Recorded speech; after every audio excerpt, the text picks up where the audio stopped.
বন্ধুরা, চুলটা এইভাবে প্রচুর পরিমাণে লম্বা হবে, ঘন হবে, কালো হবে, মাথা ভর্তি চুল হবে, ছোট্ট বড় অনেক চুলই হবে। বাড়িতে বসে কোনো খরচা না করে এই রেমেডি করে তোমাদের চুল ওঠার সমস্যা খুব সহজে দূর হয়ে যাবে।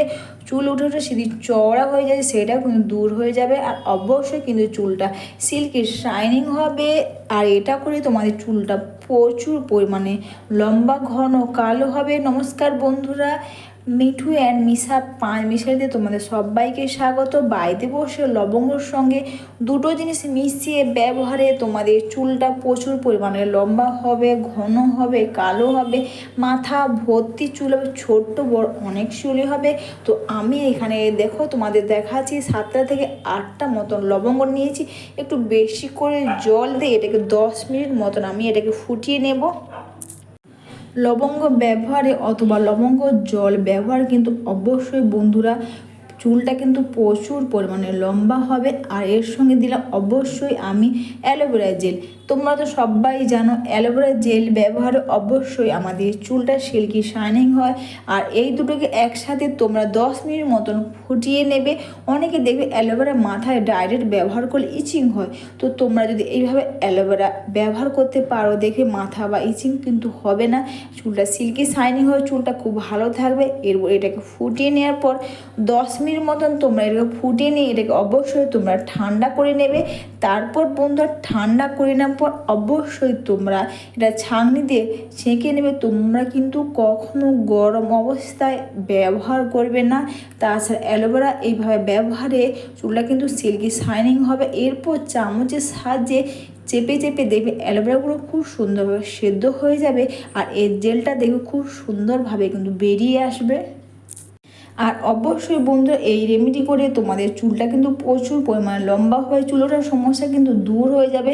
আর অবশ্যই যখন চুলটা সিল্কি শাইনিং হবে তখন কিন্তু তোমাদের চুলটা চিরুনি করতে সুবিধা হবে, যার ফলে তোমাদের চুল ওঠার সমস্যা কিন্তু খুব সহজে দূর হয়ে যাবে। আর এর সঙ্গে অবশ্যই দিচ্ছি আমি প্যারাশুটের নারকেল তেল। তোমরা অনেকে মাথার মধ্যে তেল ব্যবহার করো না, অবশ্যই তোমরা মাথার মধ্যে তেল ব্যবহার করবে। টাইম না পেলে অবশ্যই তোমরা স্নানের আগে 1 ঘন্টা বা তার আগে একটু মাসাজ করে নাও, এতে চুলটা খুব ভালো থাকবে। এরপর তোমরা এটাকে মিশিয়ে নাও। তারপর তোমরা বন্ধুরা তোমরা এটা আমি তোমাদের সবসময় বলে তোমরা হাতের সাহায্যেও লাগাতে পারো, অথবা তোমরা চাইলে কটন প্যাডের সাহায্যে তোমরা এটাকে চুলের গোড়াগুলো ফাঁকা করে করে নাও। আর ফাঁকা করে করে নিয়ে প্রতিটি চুলে গোড়াতে তোমরা সুন্দর করে লাগিয়ে নাও।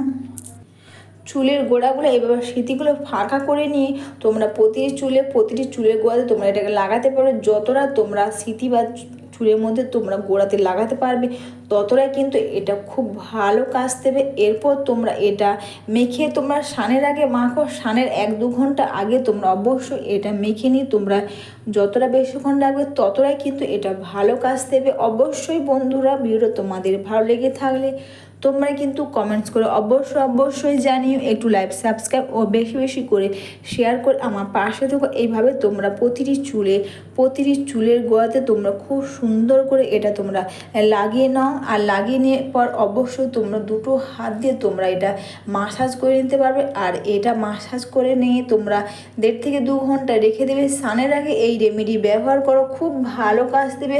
এরপর কিন্তু অবশ্যই বন্ধুরা তোমরা চুলের মধ্যেও লাগিয়ে নাও, এতে চুলটা সিল্কি শাইনিং হবে। বাড়িতে বসে কোনো খরচা না করে এই রেমেডি করে তোমাদের চুলটা দ্রুত পরিমাণে লম্বা হবে, ঘন হবে, কালো হবে, মাথা ভর্তি চুল হবে, ছোট্ট বড় অনেক চুলই হবে। তারপর বন্ধু 1 থেকে 1.5 ঘন্টা পর অবশ্যই শ্যাম্পু কন্ডিশন দিয়ে তোমরা চুলটা ধুয়ে নেবে, এদের চুলটা দ্রুত লম্বা হবে।